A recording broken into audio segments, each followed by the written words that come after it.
n'otwala omuntu agenda okujjanjaba nenga naye mulwadde muyi wizo tosobola gamba nti kujjanjaba ate n'otwala wizo agedde ajjanjabe gwe omulwadde kubanga naye yeetaaga kujjanjaba. Take me home! Take me home! Yeah. Take me home. Nja kulekana. Take me home. Take me to my home. Right. No. No. No. Hey, let's go. Let's go to another place, or maybe where I can find peace. Let me go to peace. Maybe this is not peace. Let me go. Maybe. Yeah. Omuntu ajjanjaba ffenna tumumanyi sijja kumala budde ku ekyo nti agenda abeere ku mulwadde kitegeeza agenda kubeerawo akaseera konna agenda kuba soba tali bya kunywa mwenge agenda kubeera ku mulwadde kati gwe n'otwala ayeetaaga obujjanjabi atajjanjaba oli.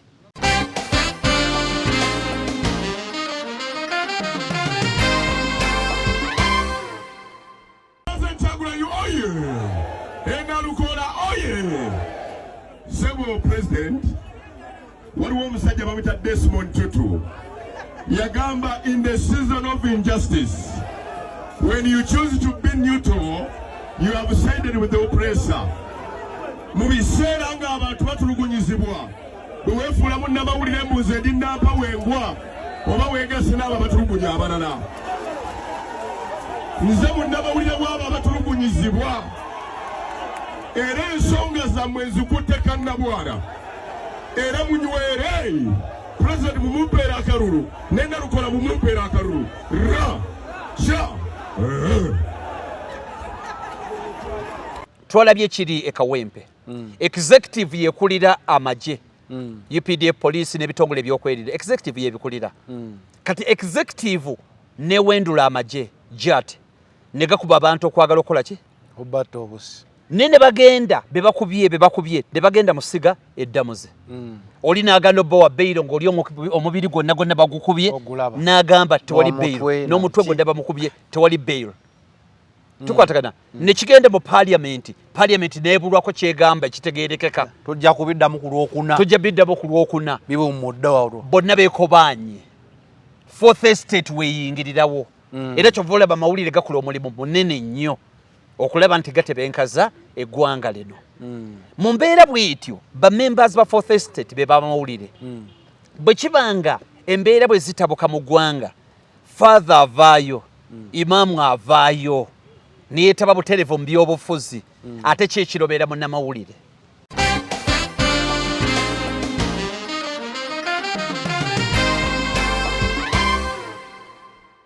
Beegwa abantu bagadde NRM. Abantu batambula mirembe, police tebakwatako, bagadde NRM. Bana tuwagira NRM. Wagira NRM. Kakati ekiri ekiriwo. Kino wanubu wakikola. Jiba miggo na tek jenyini. Olw'abantu bano abeeyungamu ne bakakasa nti babakkiriza. Ekisooka baagala batwale ekifaananyi. Nga Mukama waffe Kyagulanyi kyabadde agamba. Baagala batwale ekifaananyi tuli bayaaye. Twagala nnyo entalo. Tusoosonkereza poliisi. Kati poliisi yeekole ki? Kati ekyo ekifaananyi kyongera okuttatana brand ne image eyaffe bo balowooza. Nenga beerabidde nti ate pate ya Nuupu abantu ebali ku ki? Ku mutima. N'olwekyo bino bigenderere.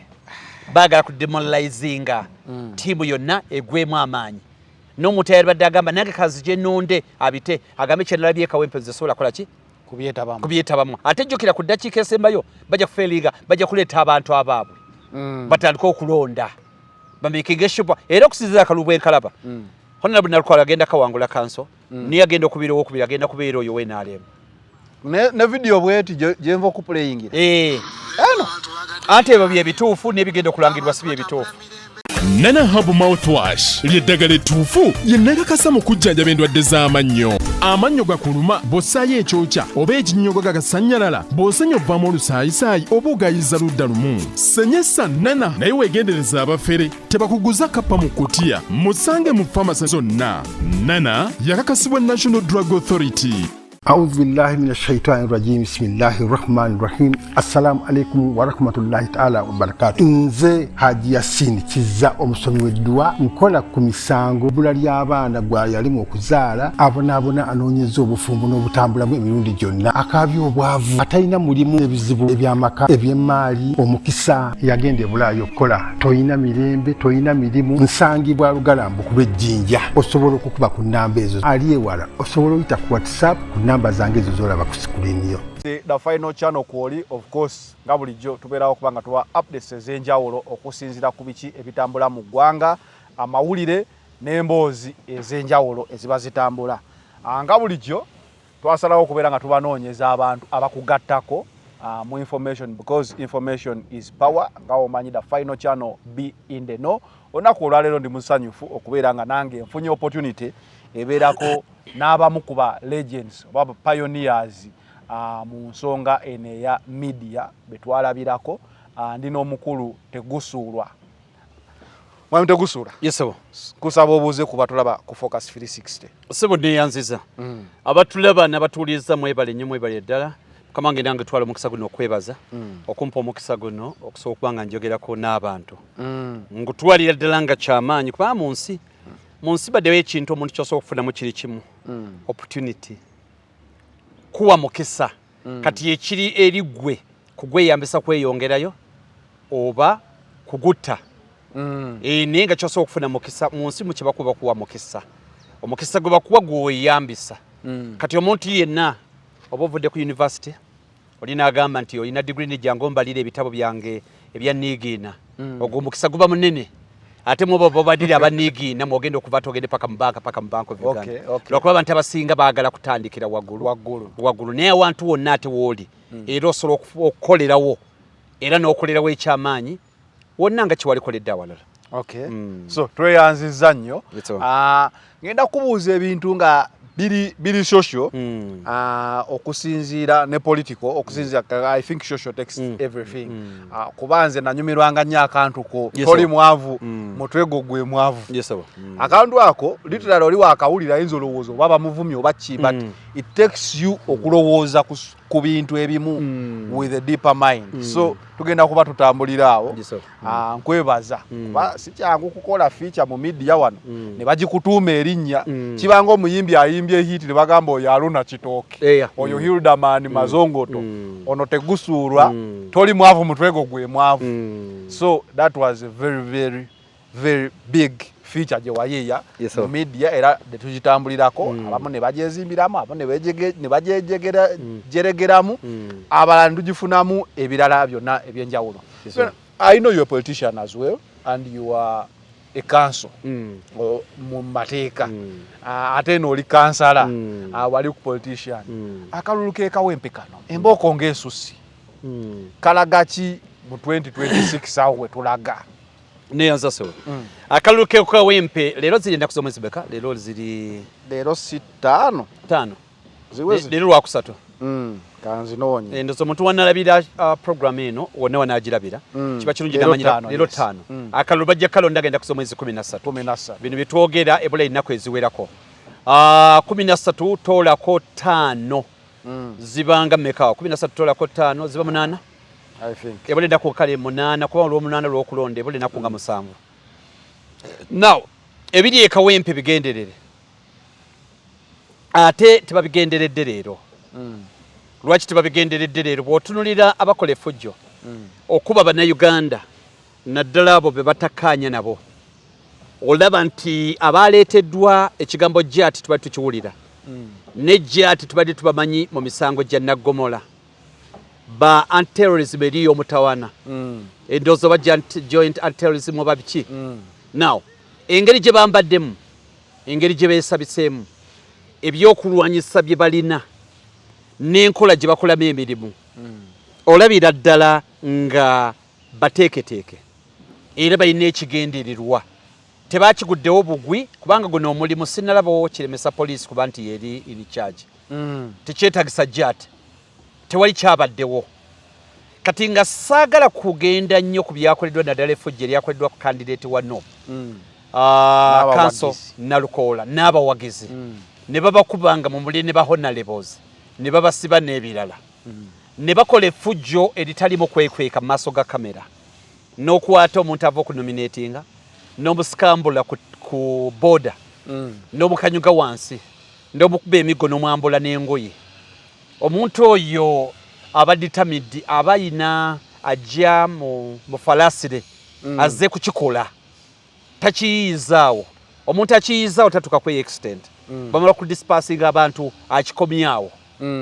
tafubutulira ddala. This was a replay of what happened to Honorable Kyagulanyi nga yakewandisa kuba president bwekiri bwe kyenyini n'olabanga jawo Honorable Kyagulanyi nga zenga presidential candidate ekyambogo oba okajjukira olwali okumala okwewandiisa tekengwala paka magere. It happened to Council Nalukola. Lwaki bakikola nti akalulu kano ke tulimu keegasse nnyo ne 2026. In fact omwezi ogwokusatu alondebwa ajja kubaamu gwako na gwakutaano gwa mukaaga gwa musanvu ndoze myezi ng'ena gyagenda okubeera mu parliament eneetaano ate okwewandisa koleki ate alyoka akaddemu. Ki ekigenda mu maaso? 1 Museveni ya giving up mu Kampala ya giving up bw'aba akimanyi nti byonna byakoze ogezaako okugulirira okutiisatiisa okusindika ssente ez'enjawulo biremye kati bino byayagala okukola. Enziba y'akalulu tebe eno yokka gye tumanyi eya about staffing okuleeta obululu buno simanyi olina abuyiwamu okukyusa figures ono afunye endala ezono ne declaration forms wali yes ebyo byonna byonna weebiri ne waliwo okubba akalulu okuli advanced okuli psychological kwe kutya oli ajja n'abala mu kalulu nti eyo area siinamu buwagizi therefore kanfune police ekubetiya gasi n'amasasi okulonda kuleme kubeera nnyo mu area eyo inewa abakubbye akwekyayise bali nga sira kituuka ku kino boddira abantu area nga tugambe bw'obanga oyina zones 4 zone emu toyinamu buwagizi bantu ne bakolayo effujjo nebeerayo okulwanagana amasasi ne tiya gasi okendeeza ku baaliza okulonda n'okudireyinga time y'okulonda n'okudireyinga time y'okulonda okulonda kwa kutandika saawa 2 yes naye ne mulwana paka saawa 7 yes bana agenda ogamba kale biteredde mujje mulonde waliwo ayekyayo agenza okukola nkutegedde ne nga gwokimanyi nti abali awo sample space gwe bwogitunuulira tebali mu favor yo yenna ali laikira okulonda agenda kuba siwuwo kyova okola tactics ezo 2 1 odelayinze 2 otaddewo disruption eyatiya gasi n'amasazi kikuyambye okutiisa abantu obuteetabaamu n'ayagala okulonda agamba sijja gendayo eyo kubanga gw'ozudde tebakutoyinaawo buwagizi. That is the tactic that was deployed in Wakiso mu kalulu akaggwa aka general election. Nga Arua bagamba balonda nga wano kumpi ne Kampala wano tewali kulonda tekunnabeerawo eyo delaying tactic nayo yakubba kalulu kati bwe mumala nga mugamba nti nedda muleke nammwe kubanga saidi eri ekugamba nti anaasangibwa mu layini ku saa 11 buli omu ajja kulonda netakunnyonnyola beekyaye kulwa obuzibu bw'okulwanagana. Mulimu abantu bangi tebaagala buvuyo mulimu abantu bangi batya ekinaabeerayo bonna baganye okulonda ate goyogera ku bano abanaabeera mu layini be baliwa kuba wantu wogedde ku fiya gy'otadde mu bantu ate gwogamba nti abanaasangibwa mu layini kati n'abasangibwa mu layini tebagenda kubeerayo okuggyeko nga bali vigilant nga bwe tugenda okugamba abantu baffe. Now kino kyekibeerawo sigina eraga ki abantu bw'omanya nti abantu tebagenda kulonda omuntu n'atalonda omuntu atalonze nga opposition akalwa bakawadde mwami Museveni oba nkinyole bulungi kanyonyole singa tubeerawo nze naawe twesimbyewo ffenna twetaaga obululu 10 okuwangula ne kaakati tulina kameramani waffe bamuyitani Isa kati obululu gw'oyina 9 nze nyina 8 tukwatagana oyina 9 nyina 8 katutuka Samoya alina okulonda akasembayo ye Isa ne Isa kakasa bulungi si wange kakasa bulungi si wange ne kale tusibaganye oyina 10 nyina 10 Isa yalonda akasembayo ne manyi bulungi si wange kati singa mulemesa okujja okulonda kiba kitegeza nawe nemesezza gwe okuwangula kubanga kimanyi bulungi Isa tagenda kampa kati mba better off nga Issa tazze kulonda kati bw'okuba abantu n'oteekawo mu kalwa akalijjeno emmamba ne zeetooloola ennyonyi mmigi ne zeesolosa waggulu awo mu area z'omanyi nti si zizo abantu beetabwa n'agamba sigenda kulonda saate yalibadde akawa opposition n'agada okalonda kiyamba ki kiyamba gavumenti obutakikitana nnyo ng'ebba akalulu oba tukwatagana eyalibadde erwana okuwandiika ebikyamu mafia okugatta tugambe nti polling station eriko abalonzi 1,000 yes kati we mujja mwenna ne mulonda mafi w'okugattamu bajja gattanga enamba esukka mu 1,000 yes naye we mutajja ne mujjanga 2 okubba kwanguwa kubeera namba tejja kuba exceeded tejja kutegerekeka kituufu kwanguwa mu ngeri 2 engeri emu magini eno gy'obadde ogenda okusajjukira magini eyaabwe tekireeza nti bo bali ku 0 bwe babeera ku 1,000 bayinza okuba balina 397 magini y'okusikako eba ntono n'oba kati ng'ogenda musinga nga 10 oba 5 gamwanguyira okubba agajjuzeewo okusinga bwe yali bbye ng'ate buli 6 kati omuwangudde ate buli 2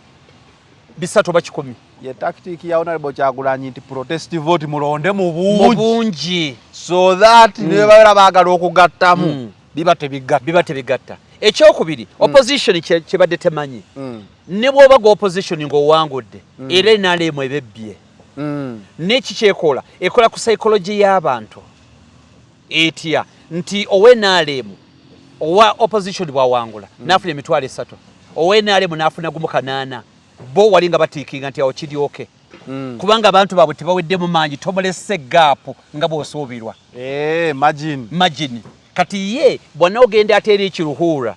ajja kubeerawo wagamba nti mu paaliishi eno oba mu division 100% afunye emitwalo 3,23 ng'ofunye obululu 3 kati n'ayagala okuwangula n'agamba nedda ate okukususe bamuwangudde buwanguzi omusajja singa abadde asembereddemu bwe wobadde omusinga gaapu si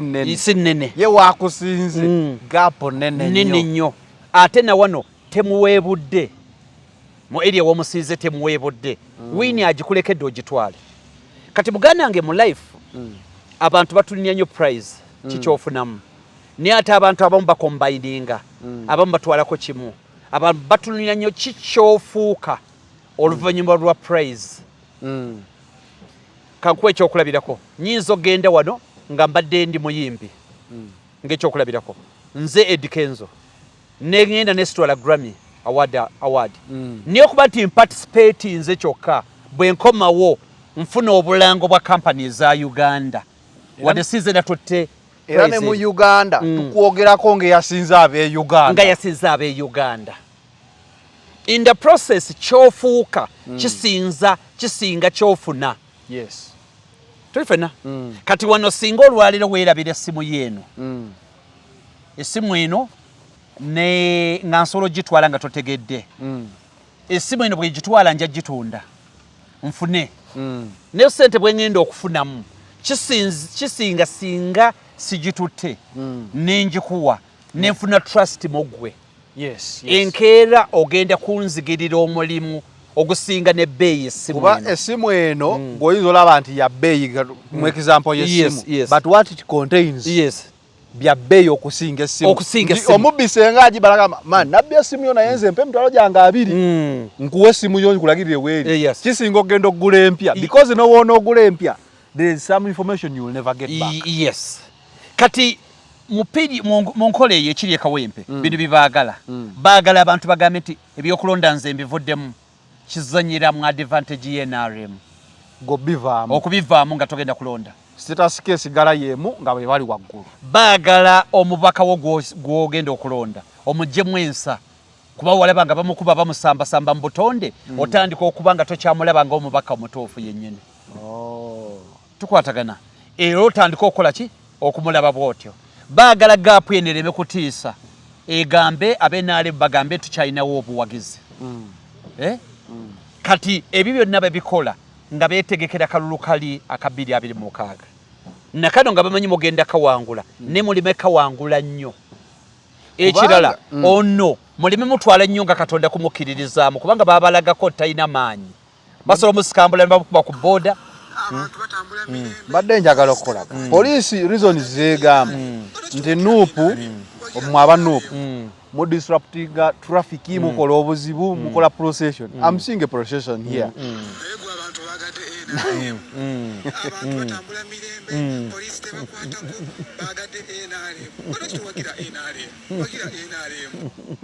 Kakati ekiri ekiriwo kino Wanuupu wakikola giba miggo na tek jenyini olw'abantu bano abeeyungamu ne bakakasa tebabakkiriza. Ekisooka baagala batwala ekifaananyi nga Mukama waffe Kyagulanyi kyabadde agamba baagala batwala ekifaananyi tuli bayaaye twagala nnyo entalo tusoosonkereza poliisi kati poliisi yeekole ki kati ekyo ekifaananyi kyongera okuttatana brand ne image eyaffe bo balowooza naye nga beerabidde nti ate pate ya Nuupu abantu ebali kuki ku mutima n'olwekyo bino bigenderere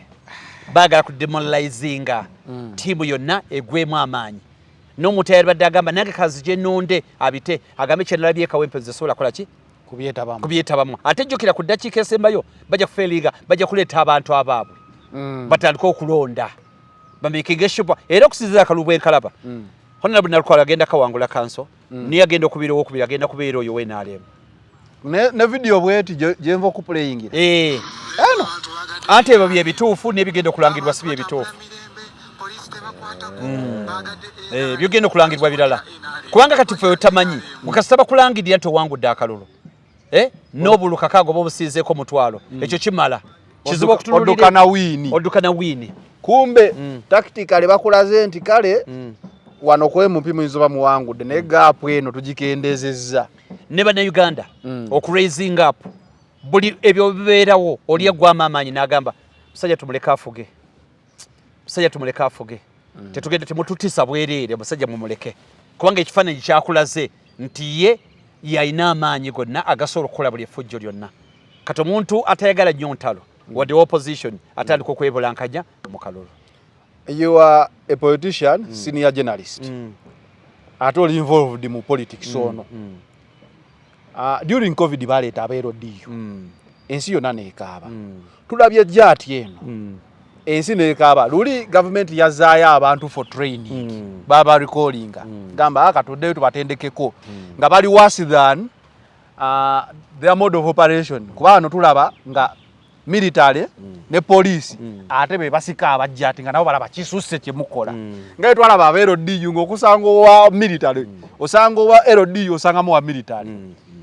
could it be the same nti jati eno gye batugambe entendeke ennyo ddala era akingamuko okutendekebwa oba because nze wendaba wa military ng'asikayo ate abajjati nga newo police asikayo abajjati nga nabo babazeemu nti mu butuufu kati kyokola kisusse eky'obuntu nze sibera babwe ntyo good cop bad cop bwekite bwekiri ate n'ekirala kati you see waliwo syndrome gye bayita secretary's dilemma yenjigirize secretary's dilemma ekula bwete bosi ayingira munda n'agamba secretary olwaleero sirina gwe njagala kulaba obaani owulidde buli ajja mugambe sikola ki siriiwo kazuwato n'agoberera ebiwandiiko buli gujja gwagoba kati mu makati yaawo wagirewo omuntu nga w'amaanyi either relative oba maama oba taata wa boosi oba business partner munene alina kyategeeza kati ng'ajja era naye bamugoberamu bwe bamugoberamu either afuna access akuba essimu ogamba ng'ono akafuna bw'akafuna ng'agamba akoze atya akugobye oyo mulimu talina kati tasobola kumanyira baklayanti bange ng'agoba bagobe era wano bw'atuuka ku mulyango ono secretary odo boss secretary basooka ne bamuyisaamu eggaali receptionist oba secretary basooka ne bamuyisaamu eggaali nga nzito nnyo ogenda kusuula kampani abantu abajja bebaogoba kibiki omusajja buno yatusapulayiga emaali ate kati ogobye mugobe n'alyoka amuvuma awo ne bayigira ne munda n'alyoka amuvuma n'amugalaba kati mukazi wate agenda naye gwe waŋŋambye nti buli ajja mugambe oli bize tolina magezi ne bakiraya nti ababaddewo awo bafunidde omukisa lwa relative kati abono n'abalaba tuvaabo tugamba omukazi oyo receptionist mubi nnyo naye ali ku order so ne jati wete weli tulaba military ne police ng'abalungi yes naye nga wali mu kusimbula okuvaayo ku station by the orders bajiddeko kati ne bano bafuna omwaganya nalabye Dombo ng'ayogera nti abaana bano basi batendeke oba tetubamanyi ani abakomandinga bakola batya ebintu bwe bityo kati chief wa Seninde yakulira doza director wa mobilization nagamba aba nopu bagula bajati bakuba abantu bafune sympathy okimanyi tugudde eddalo kimanyi ensi egudde eddalo nalabye Seninde ng'agamba nti nopu abafune sympathy nalabye n'omukyalo ono Nambi tekikkirizibwa ki poliisi ebaguza bafune sympathy vote yes nenga jati kyekola ekitegeerera ddala era ekimanyi secretaries syndrome okay kakati ensi bwe tubagizanya ffe abadde batuvuze edda nga tugamba wakiriko poliisi balimbire era no bakaŋŋamba tituli bya good cop bad cop kakati poliisi tegenda kudya ddala mu picture kubanga ekifaananyi kya poliisi kyali kifiiridde ddala okuteeba kwange 226 poliisi tegenda kuba mu picture jati yegenda okukwatira ddala kati paka kubanga saagala oŋŋambe mu ndebe ya bulijjo nti batendese jati ku kalulu kannalukoola kokka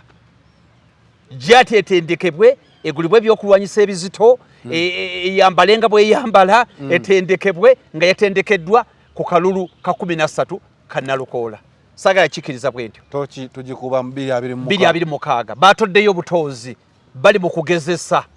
kati batudde jati ekoleetya kati tuli mu kubayamba kwetegekera ne 226 jati kiriya weri yegenda okumanejinga akalulu ka 226 tegenda kubeera poliisi kwa poliisi erinnya lyafa eri Kayihura kati poliisi bagidistansinze jjukira ate baagala tubeeremuko ne hope eri poliisi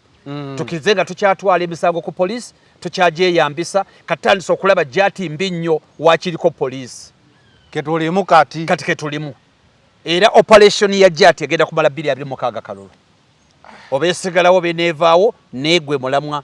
226 okay mu kalulu k'ekawempaako kennyini twalabye omukulu Zambaali era kigambibwa yasuspendingiddwa ku TV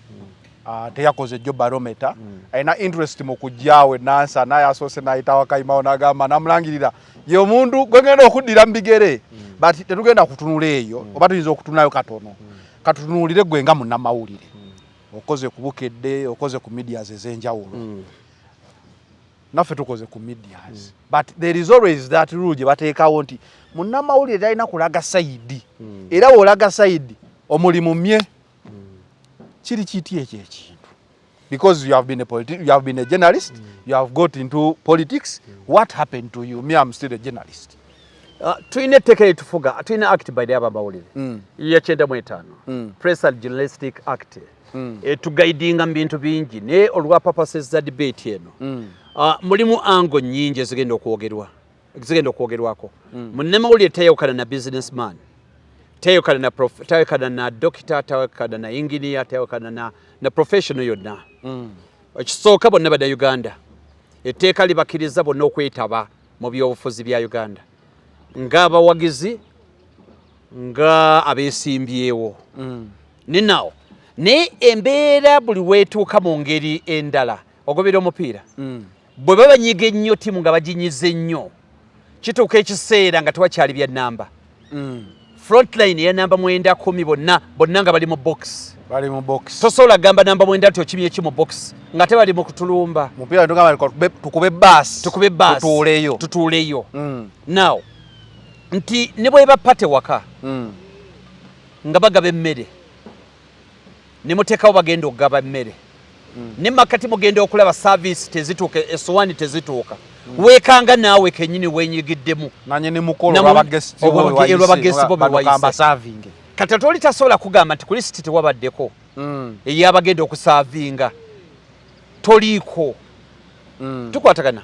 kakati enje ekutta omuliro eba tekyalina rules nti kino kyekisenge ky'abaana no master bedroom lino lyeddiiro era tewali aba safe mu nje ekutte muliro kikyengezaako okugamba nti arms organs oba ziyite pillars ezifuga eggwanga esatu tukwatagana executive legislature parliament ne judiciary y'amateeka bongerako endala ne bagita fourth estate y'amawulire now ey'amawulire evunaanyizibwa singa ezo essatu zirabika okuba nti ziremereddwa okukola emirimu gyazo estate yesigalawo y'abantu fourth estate eyogera ebigenda mu maaso kubanga bano abasatu beekobanye executive ekulibwa president judiciary ekulibwa chief justice ne parliament ekulibwa speaker beekobanye baba beekobanye kati yawo tugenda kijjawa kankuwa ekyokulabirako twafuna ekizibu wano abantu basatu ne beekobaana tukwatagana nkuwulira okimanyi nti musaga y'amabaati mabaati scandal executive yabba amabaati prime minister vice president bonna bali mentioned ne cabinet ministers bakasajja bonna executive yabba amabaati ne mu bali mu executive mulimu abali mu parliament era nabo ne bagabba speaker ne bamemba ba parliament kitegeeza ne legislature nayo nejja kati legislature nejja esobola okukola ki kati legislature nga gye tusuubira okuteeka bano ku nninga bonna ba minisita abaweerera ddala tekuli n'omu yagobwa ku bwa minisita bakyalina emirimu gyabwe tewali n'ekimu kyakolebwa kitegeerekeka kati judiciary ne yeegatta ku masiga ganaabiri ne batuvaamu yetyanga yabatwala mu kooti yebatwala mu kooti yatwalako babiri basatu Nandutu Kitutu Lugoloobi byaggwa bitya byaggweeraawo kuba emisango bagenda mu kooti abo byaggweeraawo bakyagigobera byaggweera n'abala tebaatuuka wadde mu kooti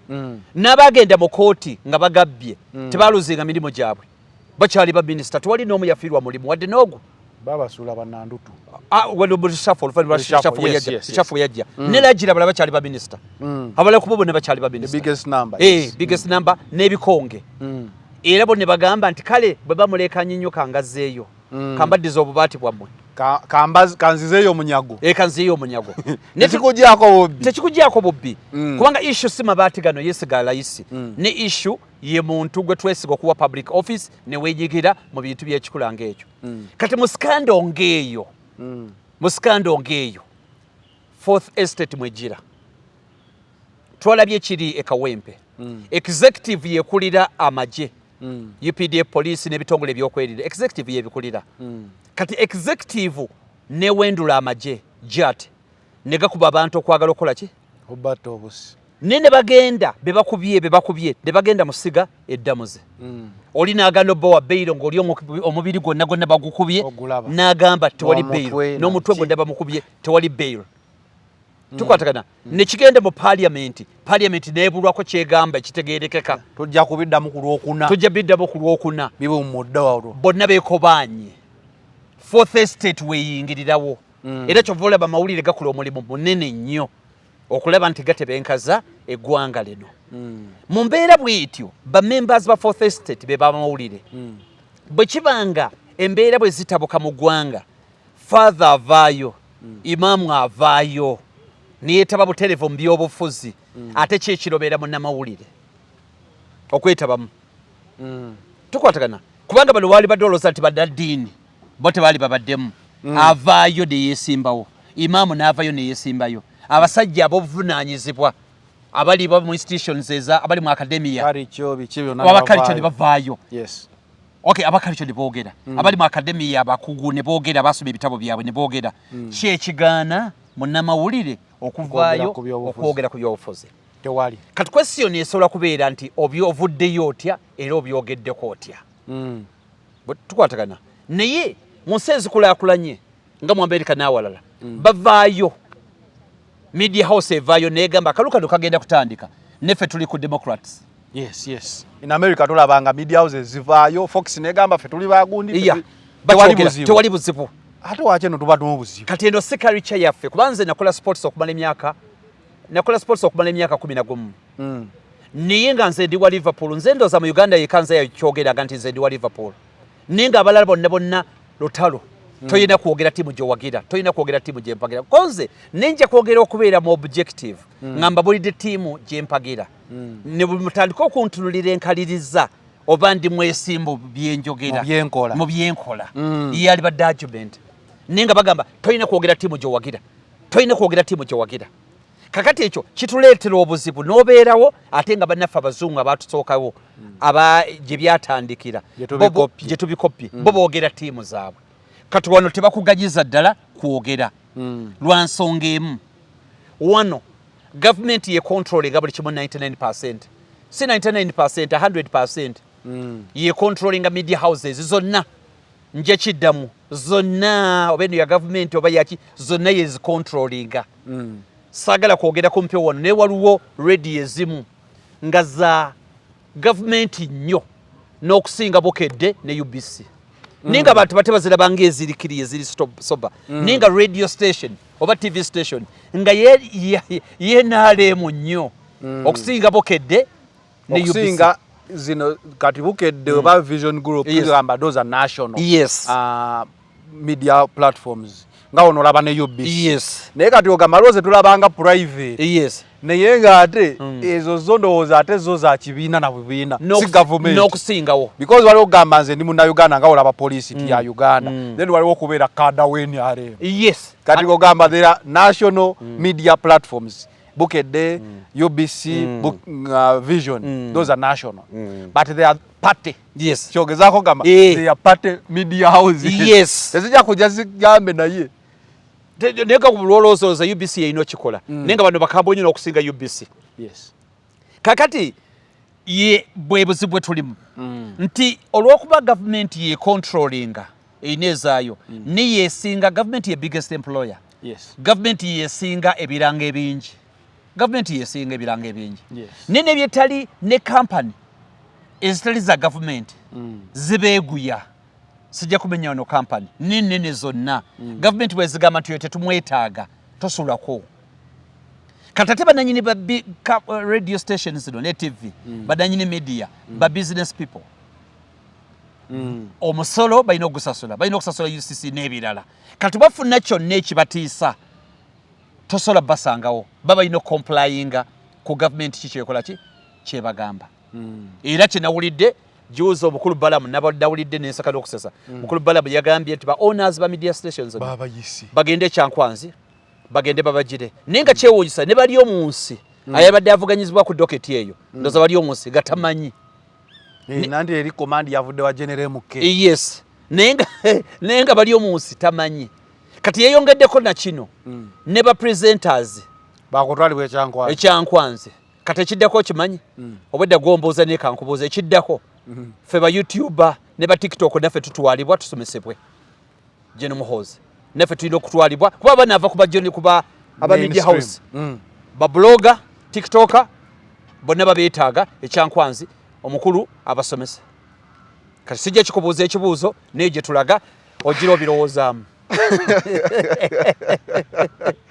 Teonkanze Sikukanze kubanga one of the things bye twafunamu ng'okudde eno mu social media okwerelivinga corporation y'okubeera nti bakusensaringa buli kyoyogera. The freedom eri ku social media nti twogera nga tetufuddeyo kwani gwe tulanga kwani kati wogamba nti ate ekyo kyekiddako nga kivudde wali kikigenda okuddako order emboka etabuke buli wonna we tukolera emboko ng'etabuka bwe togenda nga Kyankwanzi bagenda gabayo certificate nti wavudde Ekyankwanzi. Nze simanyi naye ogira okirowoozaako kwaze okubanga patterns nze ndi musomi wa patterns ozisoma n'omanya nti kati avudde wali adda wano adda wali ekitegeeza kati adda wali wano abadde bakola akantu they switch you off internet yebadde pattern eya babloga whenever you're going into election period oba voting the internet is down. Facebook yavaako ndowooza paka kati so wogamba nti ate kati nekyo tekikyasoboka kati bagenda tutwala kusoma bwe nteebereza kuba okusinza bwe ndaba ba owners bwe bavaayo ba presenter bwe bavaayo of course bagenda kusibira mu ba YouTube bagenda kusibira mu social media kuba balina controllinga bakatayilinge abo nabo balowooza nti boogera bibasanyusa. Kati ensonga ya Zambaali olina bw'oginnyonnyodde eri ku general kati tutunuleko ku ye as a person. Alina we yali ku Afirikana n'agamba my president is Kyagulanyi yali Shoya King Saha era waayitawo ebbanga nga shota zikola kati wano yabadde eno ekawempe gye yayogeredde akalulu mukawe nalukola mukawe president mukawe n'alaga nti ali partisan sho gyakola hostinga all political people with different political ideologies kati nga wagambye nti gwe wakolanga sports nga tukuwuliriza fe abaaseno naye ng'odikira alinze nti mpagira Liverpool is it possible for someone hosting a political talk show okubanga alina party gy'ayagala n'asigala ng'agikola justfully ng'ali justinga buli omu opportunity yemu oba the media could also be right? Si kyangu sagala nnyo okwogera ye kuyenga omuntu jjaka kwogera generally si kyangu wekitabirira kyangu nti kati oba ofuuse obulimu bibiri oli munnamawulire ate oli opponent nga banoonya ba opponent bali bapasuinga embooka ekaabe kati ate gwe tojja gamba nti bwe banajja bwete nga nteekako ekkooti y'amawulire bwe ndaba basembedde nga nteekako ekkooti y'amawulire era wrath oba olekire okugifeesinga Ye esobola obutaba yambooko yes naye esobola okubeera dismiss yes esobola okubeera nti tukyakwetegereza esobola okubeera yonna ate ne audience nga gwe nanyini radio station omuntu bw'atyo audience esigala ekyali kyekimu kwa kati bayasezemu mulimu omuntu nga ye eno gy'okutte nga tawagirirayo ddala tagenda kuddamu kukkiririzaamu oyagala toyagala wakati already afunye bias gy'oli buli kyoyogera ng'agamba yaligambye ekyoyo kitegeeza kati mu research ono abagagera kuta certain section oyagala toyagala ebegenda kwekutukako eri wetajja nakuwulirizayo kasina abantu odecides yes ngekuta yes era ng'oli ajja gamba nti apaana nze lidalira yagala olw'okunkyaza tayagala kunkyaza kuba ntwabika eri nze wa DP ayabika naye nze ow'NRM lwaki nange tankyaza n'ateekako. So it is between a rock and a hard place. Kati ekyo kisinziira kuba ku media ye Uganda mu bazungu it is okay company esalawo yonna. Yes, nene yoli asalawo taswa bikombininga bibiri nti ate senator ate la journalist. Kitekwa kuba one atego. Gwe wakola otya nga gojja mu politics? Anti kati ebintu bibiri bino okwawulwa. Nti eteeka terikiriza national media. Bokedde yemokuzo ne UBC oyina okuresigninga ku MP myezi 6 ku mulimo gwo kubwa kansala myezi 3 kati ne bate bakuteeko singa ogezaako obudde n'obuyingiramu oba ogenda kuvaayo kati oba weemenya bwemenya kubamba ndabira ddala nga gwe wayingira politics naye lyeteeka liri written woba oli mu public service yes you step down ngebule myezi 6 for MP ebule myezi 3 for councillorship ate president kati president awo MP simanyi bulungi ndoza bwe muno bwe MP ndoza bwe muno no bwe MP naye ate tekali erimu era likola ne ku CBS ne ku Telefina kuma radio ya byansikirano Karicho eno ndozo tezikirizibwa kwetaba mboterevu mu politics wa kadala era nawe tekali kwata nawe oyina okuresigninga bota resigninga oli asobola ku osobola no wangula akalole nagenda mu court nagamba bwe twakoze research omusajja yali tataddeyo mpapula yes tataddeyo sin someone oba yali musawo nyingi cases zibaddewo nyingi cases nyingi kati bwoba mukozi wa government nawe oyina okuresigninga emyezi 6 oba tukikoze nzikira waliwo ndooza ali musawo n'awangula akalulu ne bamugjayo nga bagamba we babala ebbanga lye yaweerayo ebbaluwa ye teriwera badde ne kesi yaliwo ne bali bawabira gundi bagala muwabira ne babala ennako nga ebbanga liwera mutabani wa yume lo doctor wa doctor yakuba ono get of koboko yes yamukuba oyo badde bagala mukwate mukawayirako bwe bakwate banga eryo nga teriwera kiba kibinyo bogenda kuvaayo. That is if you are in public office. Ngoli public office. Lwaki oba Karicho institution. Now lwaki tekeryo balireta nti gwe weyambisa gondi weyambisa national resources public resources feze taina otula mu motoka ya government ne bakuwa amafuta katogamba oli RDC yes nojja n'ogamba oyagala kuba MP yes n'okozesa amafuta g'aba RDC n'otambula district kibi byonna ne bobera doctor ku district kinza lotuletera obuzibu nga gwe botegedde nti gweyambadde saati myufu tobakuba mpiso ogamba gwe deri yingira wayero gwe kagwe nkupe mpiso ngomaze okumanya toyota kuwagira kati n'ofuuka obuzibu services zo ne zijjamu obuzibu kubanga weyambisa public office ku advantage yo ku interests ezizo kati obuweereza buno ne buba twakuwa enkoko twakuwa emmwanyi oziwaamu bawagizi bo bokka nabali bali abalala bonna bakutuukirira ekisooka oli positioned mbifo ebyenkizo abantu bonna bakutuukirako olunaku meeting abantu 3,000 noba meeting lwa position gyoli mu kifo kya government buli ajja gosonse kakama buli ajja gosonse kakama nga teweyambisa resources so since eza government so kitegeeza since Blasio media gyali musi ya government tuddayo ku kalike wagambye there are some that are more of government than you know. Yes, asobola kubanga awe bamukwatira eyo line esobola kubeerawo line endala esobola kubeera yakunyiga ya business ne bagamba kati okwa kati tetulina buzibu naawe nti nga woogambye nti public office na biki tujja ndowooza kulaba bwe bityo byabadde yembeera bwetu n'ekisinziira kati largely ekisinziira ku bakamaabe yes basobola okugamba business wise you are dividing the audience you are taking advantage one way or another ku airtime go sasulidde because then anyini business asobola okugamba muleeta obulango ba candidate mu campaign ye kati gwe ate oli mukozi we kubira obulango tosasudde ate yakuwa omusaala so kibamu obuzibu kirimu obuzibu ninga bannamawulire balina beetu balina right okwesimbawo mu bya politics balina ne beetu okwogera bye baagala kubanga nga bwe twagambye be bachecking arms zinesatu okay njagala tumalize ne topic eno wengende ogenda noza toli mwavu mutweko gwe mwavu topic ya Wizo ne Chameleone yatuukanga bamutwala mu America omujjanjaba mbo mukwano gwe zaawedde that was I think in December yali ki December noza kati abagenda kwata myezi 2 January bikiwe bityo December January February nanoza naye wa so Wizo yavuddeyo nga ayagala asaba bamuzeeka Chameleone kuba kati story embuzabuza tuwe tuli eno tunenya Wizo okutamira nakole fujju ne twerabidde nti Wizo musajja mukulu alina omukazi we n'abaana tulina Chameleone naye musajja mukulu alina mukazi we ndoza n'abaana ne tulabanga muganda we yamujjanjaba ndoza paka we yatuuse n'awuliranga akooye how far muganda wayinza okujjanjabira obagga omuntu osalawo ddi n'ogamba kati emyaka gye ndimu am this responsible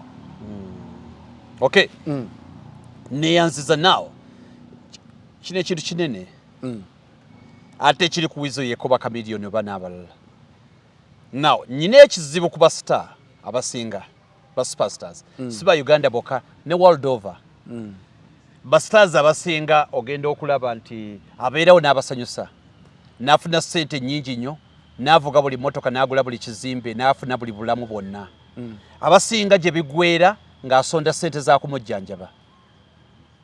tuli ffenna kansoke Chameleone abadde celebrity w'amaanyi mu Uganda 20 years plus now nga situnulidde ye yekka bw'alwala talina capacity esobola kumujjanjaba kwejjanjaba ng'omuntu naye ffe bennyini abamwenkana bali myaka gye n'abaana baffe ffenna twegomba Chameleone ne Chameleone gwe twegomba ne tutumu n'erinnya lyafunye ne ssente tasobola kwejjanjaba ng'alwadde kitiisiza ddala oluusi kyextendingira ddala ne ba celebrities abanene nalaba ono Paul Gascoigne omu ku Bangereza gwe nsikiriza nti yakasiza okusaba omupiira ng'ogyeko ba George Best atuuka Paul Gascoigne ng'alwadde talina ssente zimujjanjaba tekisoose Chameleone yekka Ronaldinho ne batuuka ekiseera nga bamukutte talina ssente zisobola kusasula fayini ya kooti naye nga boogeranga ku miliyoni emu era yali Lionel Messi yajja n'amutaasa n'agimusasulira tukwatagana n'abazanyi bangi obalaba ku ddakiika esembayo nga talina kaalina ensi eno etwemalizaamu bwereere byonna bye tulaba tujja birekawo wano kubanga basita baffe gye bamalira tewaba walungi soogera Chameleone ng'omuntu ne mwogerako ng'ekyokulabirako oyogedde ku celebrity n'otuwa n'example ba superstar bafunye buli kimu kye weetaaga okufuna kyetwegomba where do they fail oli mwavu mutweko gwe mwavu now ensi eno nakyogeddeko mu ntandikwa nti ekisinga obukulu si kyekyo ky'ofunye wabula ky'ofuuse bwafuna sente za kufuula ki wafuuka ki bwali muavu kye wafuuka mu bwavu bwafuna omulimu kiki wafuuka ensi etunuulira kiki wafuna motoka mayumba bakazi n'endaba entuufu eri nti kikyofuuse legase ki gy'olina nti abantu bangi balina amannya naye nga si bagagga genda osoma ebyafaayo amannya gonna ge tujjukira legase okuva ku Jesus Christ Nabi Muhammad emirembe n'okusasa ebyo bye gyali kati zaako abalala bonna ba scientist kwaliko omugagga kuliko omugagga abagagga tebaaliwo ebiseera ebyo baaliwo lwaki tujjukira bano abatali bagagga nga tetukyajjukira mannya g'abagagga baaliwo biseera ebyo twogera kye baafuuka bw'omala kye baafuuka kye wayamba ng'ekyokulabirako music akyusa obulamu bw'abantu ndi omu ku baali product y'okukyusa olw'okuwuliza ennyimba ennyingi nateeza Paul Kafeero n'abalala n'enkyuka naye bw'omala kikyofuuse kikufudde ki muganda nga singa bagamba olwaleero nti tugenda kuwa miliyoni 100 oba biliyoni 5 ni ogenda kumala emyaka 20 nga tolebye ku famire yo nga tulinawo tukusibidde sente nyingi yes neki kyogenda okufuuka oluvannyuma emyaka 20 eri famire yo ate era nga ne sente ozikolera lwa famire ate nga ne sente ozikola ku lwa famire wakati okumpa sente ate ngambe tolaba famire yo then what is the purpose for money kati mu life tugeyalirira ebintu ebimu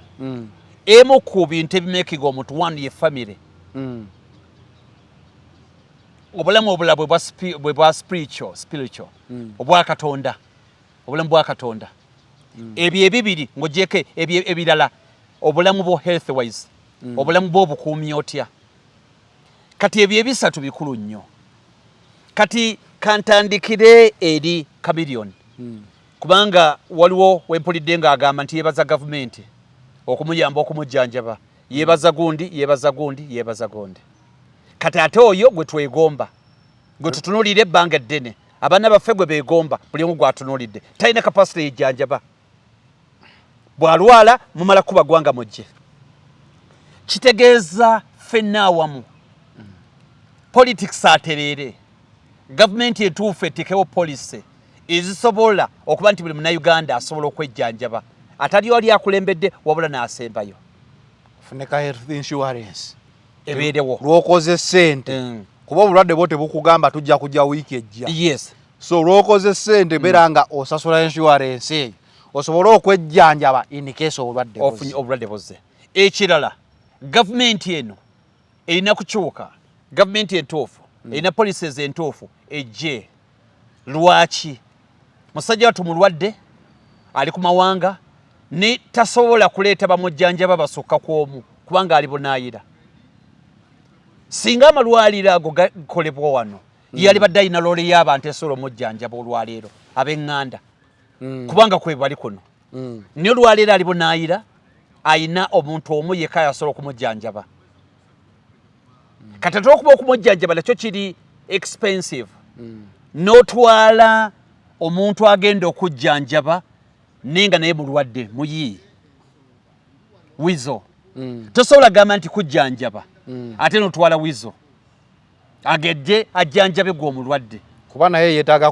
naye yeetaaga kujjanjaba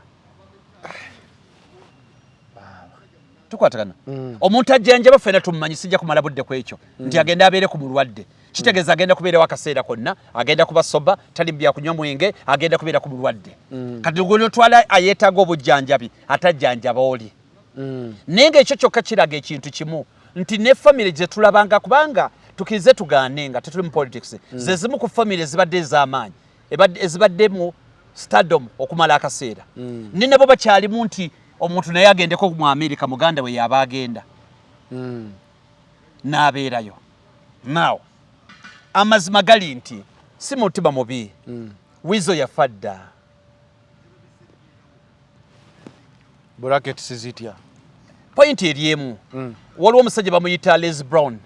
yagamba nti abantu abamu bafa 30 ne bamuziika at 80 o 70 nga emyaka 3 yakitadda yatadde ensi dead man walking si mutima mubi ne yatta aspirations